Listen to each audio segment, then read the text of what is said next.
की setback BJP के 64 seat पे सिमटा है। देखिए, भारतीय जनता पार्टी को पूरी तरह से कर्नाटक की जनता ने सिमटा दिया है और ये 2024 के लोकसभा चुनाव का एक बड़ा संकेत है। देश के जिन राज्यों में अब चुनाव होने वाले हैं या पिछले दिनों जिन चुनावों का सामना बीजेपी ने दिल्ली के एमसीडी में किया है या हिमाचल की करारी हार और उसके बाद मेघालय में सरकार बनाने का दावा करने वाली पार्टी के 58 उम्मीदवारों की जमानत जब्त हुई और इस फहरिस्त में कर्नाटक की ये शानदार जीत निसंदेह भारतीय जनता पार्टी के लिए आने वाले जो दिन हैं वो अच्छे नहीं हैं और ये 2024 में हम कह सकते हैं कि उनकी पारी की समाप्ति है। राहुल गांधी ने कहा है कि गरीब जनता ने मिलेनियर बिलियनियर को हरा दिया।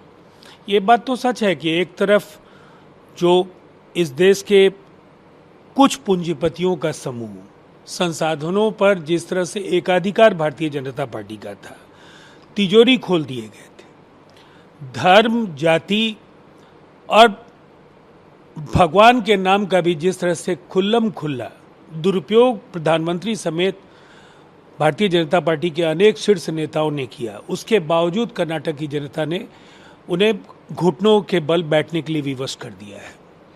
सिद्धारामैया कहते हैं कि मैंडेट है नरेंद्र मोदी, अमित शाह और जेपी नड्डा के खिलाफ। प्रधानमंत्री 20 बार आए, आज तक कोई प्रधानमंत्री ने इतना कंपेयर नहीं किया। देखिए, ये तो एक परसेप्शन है कि प्रधानमंत्री नरेंद्र मोदी एक करिश्माई नेता हैं। दरअसल हाल के दिनों में कई ऐसे चुनाव हैं वहाँ जनता ने इनको इनकी हैसियत बताई है और मैंने पहले भी कहा कि चाहे दिल्ली एमसीडी के चुनाव हो, चाहे वो हिमाचल के चुनाव हो, चाहे वो मेघालय के चुनाव हो या त्रिपुरा में भी पार्टी पहले से कमजोर हुई। वहीं अगर आप देखें तो कर्नाटक में तो पूरी ताकत इन्होंने लगाई, इसीलिए अब वो एक जो ट्रम्प कार्ड समझा जाता था उस ट्रम्प कार्ड को भी जनता ने नकार दिया। तो इसका मतलब साफ है, भारतीय जनता पार्टी के लिए आने वाले समय बहुत ही मुश्किल है।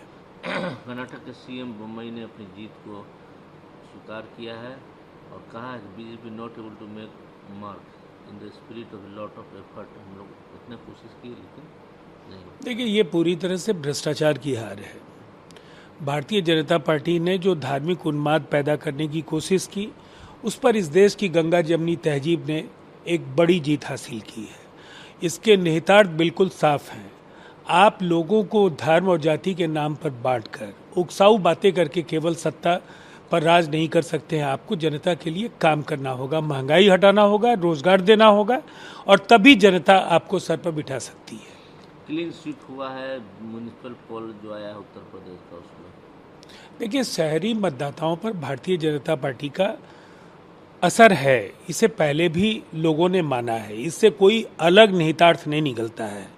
जब आने वाले समय में जब पंचायतों के चुनाव होंगे तब फिर पता चलेगा कि वहाँ भारतीय जनता पार्टी कहाँ खड़ी है।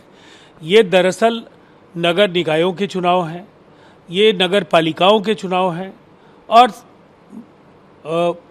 नगर निगम के चुनाव हैं। ये पूरी तरह से शहरी चुनाव हैं। इन चुनाव में बीजेपी पूर्व में भी अच्छा करती रही है। आम आदमी पार्टी ने जालंधर बाई इलेक्शन जीता। वहाँ के मुख्यमंत्री ने कहा कि हम किसी सर्वे में नहीं जाते हैं, सीधा सरकार में ही आते हैं। आम आदमी पार्टी ने पंजाब में अपनी इस छोटी सी यात्रा में कई महत्वपूर्ण निर्णय लिए और ये जीत उसी का परिणाम है।